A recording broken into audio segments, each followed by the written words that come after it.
But here's the first thing. I love this. This is a Musong. This is not a poem. This is just something he wrote. I read this last year, but I thought I would just share this in the beginning, and then we'll just see where this goes. You all know that when I've said, like, at some point, I was driving here about 4 months ago, and the Catholic school, high school, with the famous statement, Jesus, you shall know the truth, and the truth will set you free. I love that very much. You shall know the truth, and the truth will set you free, which to some extent is just about as good a Buddhist statement as we could ever come up with. I don't know that I could come up with a better one than that, even though Jesus said it first. But so this wonderful monk, who is a resident teacher at in Byrd, Massachusetts, he wrote this, and when I read it, I just kind of fainted. I always faint when people say things better than I do. I faint with envy. Why didn't I come up with that? So he said, it is true, as the saying goes, that the truth will set you free. So he's kind of admitting that. But what generally is not said is that before it sets you free, it will destroy you.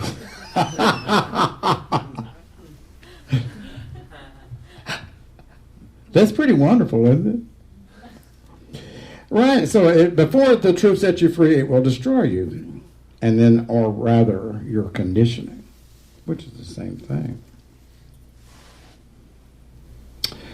So he said, for the Buddha, this shattering of conditioning is tantamount to freedom.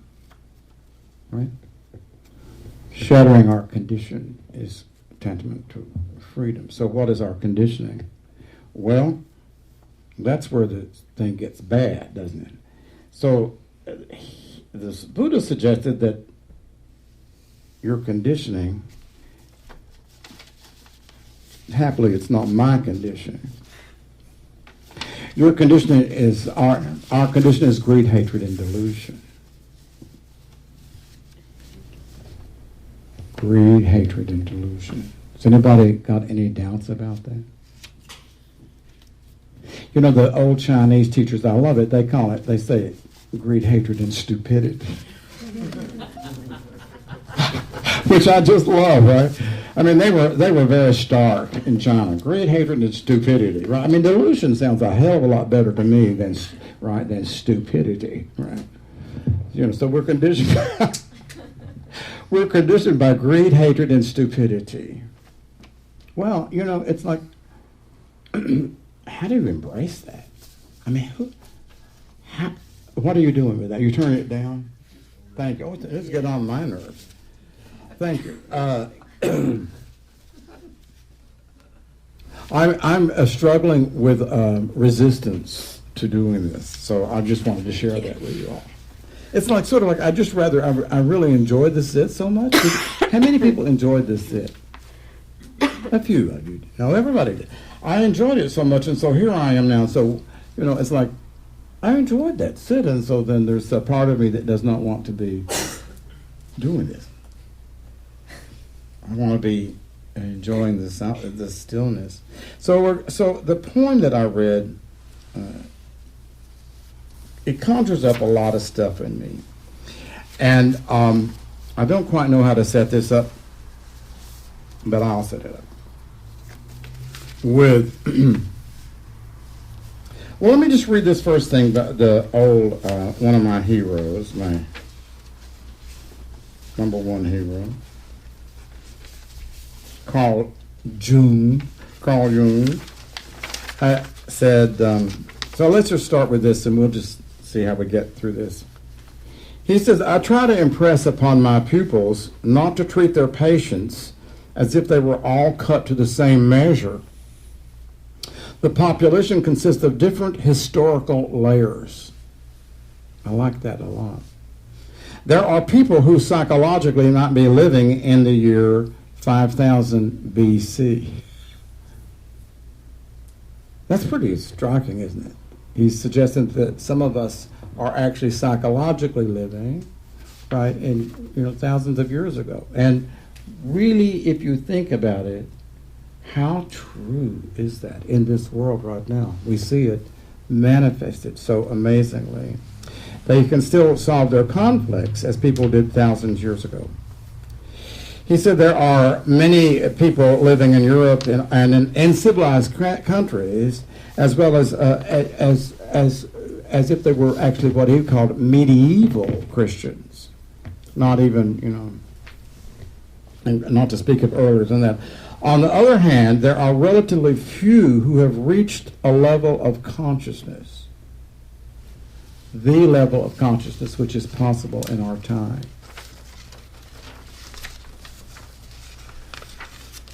So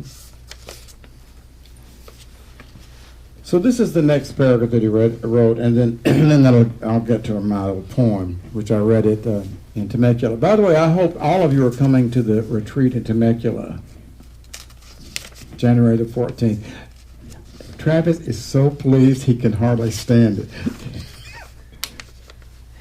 it. Now you don't have to announce it, right? Or you don't have to plead, right? Plead. I don't have to, but Oh. All right, so here's this. So this is quite wonderful. The West has developed a new disease, the conflict between science and religion.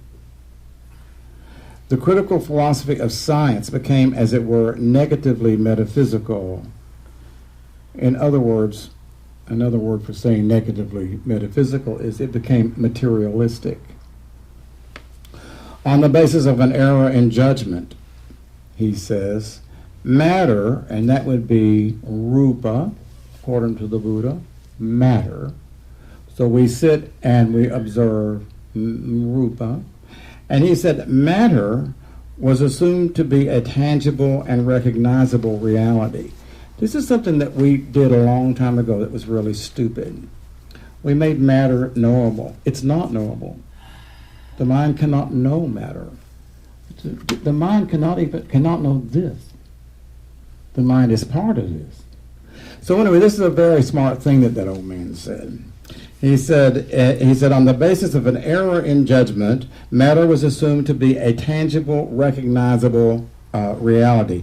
Yet this is a thoroughly metaphysical concept that uncritical minds have sort of set up. He says, when you say matter, and again I'll go back to rupa, nama and rupa. Rupa is is the first skandha. When you say matter, you are really creating a symbol. It's a word for something unknown, which may just as well be called spirit. You could just as well call it a spirit, because you just put a word on it. Okay? Or else it could be called God. Religious faith, on the other hand, refuses to give up its pre-critical worldview. In contradiction to the saying of Christ, the faithful, he's talking about us now, the faithful, we are the faithful, those of us who are Christians. This is a great sin. The faithful try to remain children instead of becoming as children. This is a wonderful sin. Right? Do you get that? We try to remain children as opposed to, we're supposed to be like children, but not children, right? We're supposed to be like children. The spontaneity of a child, right? Okay, so this is kind of like the theme of what I'm going to get into. No one's going to like this, by the way. Just get prepared. I promise you. So he says they cling to the world of childhood. A famous theologian confesses in his autobiography that Jesus has been his good friend from childhood on. He's being very sarcastic here. Jesus is the perfect example of a man who preached something different from the religion of his fathers. He broke from his fathers, obviously, right? In other words, so he had to let go of his own childhood in order to, what I would call, grow up. So he says, but imitating Jesus does not appear to include the mental and spiritual sacrifice which we have to do at the beginning of our career. No, as he did. I'll say that again. But the imitation of Christ does not appear to include the mental and spiritual sacrifice, which had to be undergone at the beginning of his career, and without which he would never have become a Savior. He sacrificed the mental and spiritual sacrifice that enabled him to become a Savior. So what does that mean? What does it mean to sacrifice the mental and the spiritual? Which is part of growing up. I don't know what it, don't look at me, Rosemary, I don't know what it means. So the reason why I so was struck by that, and again, it was just unfortunate I was just going through all these things to read you all, but it struck a chord in me because I remember perhaps the passage in the Bible, in Psalms, that I hated more than any other passage.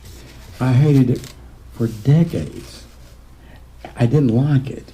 It bothered me, and I didn't understand it. I don't know that I understand it now. And as I have gotten closer and closer to death, I've somewhat softened in my relation to that passage. So this is the famous passage. The sacrifices of God are a broken spirit and a contrite heart.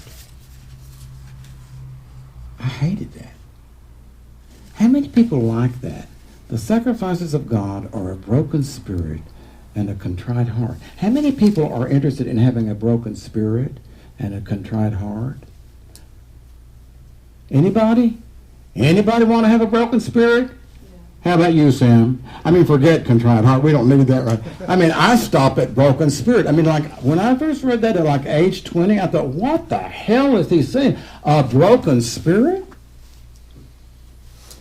You know, I suppose if you have a broken spirit, you would have a contrite heart, by the way. That probably goes along with it. I think it does go along with it. So there's something in us that has an enormous reaction to the idea of a broken spirit. A broken spirit would be, to some extent, the meaning of the teaching of I mean, as the Buddha was even called, the tamer of the human mind. That was one of the epithets, the words to describe the Buddha. So, you know, I've talked about this a couple times. You know, like how many of us are interested in training the mind. Because maybe the training the mind has something to do with a broken spirit. So I told you wouldn't like this, didn't I? Didn't I say this in advance? I don't like it. I want to share with you all that this always bothered me as I was studying and trying to grow. What does that mean? A broken spirit and a contrite heart. So now to this poem. I read this in Temecula, which is this is a wonderful poem. She's amazing. Jennifer Wellwood. Do y'all remember it? Do you remember it? You were here. You were there. You have forgotten that poem already. Well, once I read it, you'll know why you forgot it. So this is kind of like, I sort of think, in a way, that this is sort of appropriate thing to be reading and or talking about a little bit at the end of whatever this year is, 2014, is it? As we enter a new year and we contemplate the sacrifices of a broken spirit and a contrite heart. Who wants to have a broken spirit? Travis, do you want to have a broken spirit? No. We're all thoroughbreds, right? We're all thoroughbreds, and we do not want anyone to tame us. We don't want anyone to ride us, do we? I mean, I include myself. I am not even remotely standing here pointing a finger at anybody. And I think that this is so profoundly challenging to us on a psychological level. There are parts of us that were perhaps, I don't know, perhaps broken in many ways. long before we had a chance even to contemplate what it means to be broken. So it's a very complicated thing. So here's her poem. I love this. This is the first sentence. She says, "My friends, let's grow up." Remember it? It's a great poem, by the way. "My friends, let's grow up." She doesn't stop, by the way. She's just relentless. It's like she takes a stick and just starts beating it on the head, right? Let's grow up. Let's stop pretending that we don't know the deal here. Or if we truly haven't noticed, let's wake up and notice. Look, everything that can be lost will be lost. It's simple. How could we have missed it for so long? Let's grieve our losses fully, like ripe human beings. But please, let's not be so shocked by them. Let's not act so betrayed. I just love that. How could life have done this to me? You know, it's like, really, it's just, well, never mind, you get it, right? Let's not act so betrayed. This woman, although life has broken her secret, no, as though, don't act so betrayed, as though life has broken her secret promise to us. And then she says, the killer, impermanence is life's only promise to us. Now, this is what the Buddha said 2,500 years ago, right? He said it over and over, right? And yet we are shocked what? We can't bear that truth. It's just too awful, right? It really is. It's like, you know, and so this is part of growing up. This impermanence is life's only promise to us. And she keeps it, she meaning life, with ruthless impeccability. Now, ruthless impeccability might sort of like apply to, like, do you know anybody who's escaped death so far? That would be ruthless impeccability. Every person that we love, according to the Buddha, is going to pass on. Everything we want is going to pass on. That would be the meaning of ruthless impeccability. Or Allison would say, crushingly dead, right? So Jennifer says, to a child, she, meaning life, seems cruel. Yes. To me. To most of us. But she says, life is only wild. Only wild. And her compassion is exquisitely precise, brilliantly penetrating, luminous with truth. She strips away the unreal to show us the real. So y'all remember what I just chanted at the end of our set? Lead us from the unreal to the real. It's the only one that I ever really hold on to. Lead us from the unreal to the real. So she says, this is the true ride. Let's give ourselves to it. Let's stop making deals for a safe passage. There isn't one anyway. And the cost is too high. What is the cost? It's suffering. The cost is suffering. So she says something kind of sad for some of us. You ready? We're not children anymore. Damn. We're not children anymore. That's very sad news, isn't it? I mean, it is really. It's still really very sad. We're not children anymore. You know, and so the true human adult gives everything for what cannot be lost. Now, and so I wrote, so what is it that you could give everything for that cannot be lost? And so what I come up with is the real. Capital R. The real is the only thing that can't be lost. It's the only thing that cannot be lost. And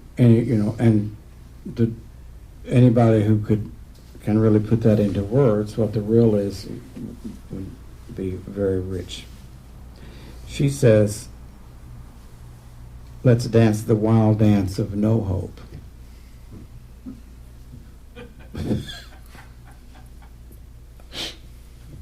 Man. Well, this is not like what I call an easy poem, but I think it's an extraordinary poem. So now to go back to what we were talking about, the sacrifices of God are a broken spirit and a contrite heart. I think that growing up is actually, that's what growing up is. That is a broken spirit. And for some of us, perhaps for most of us, it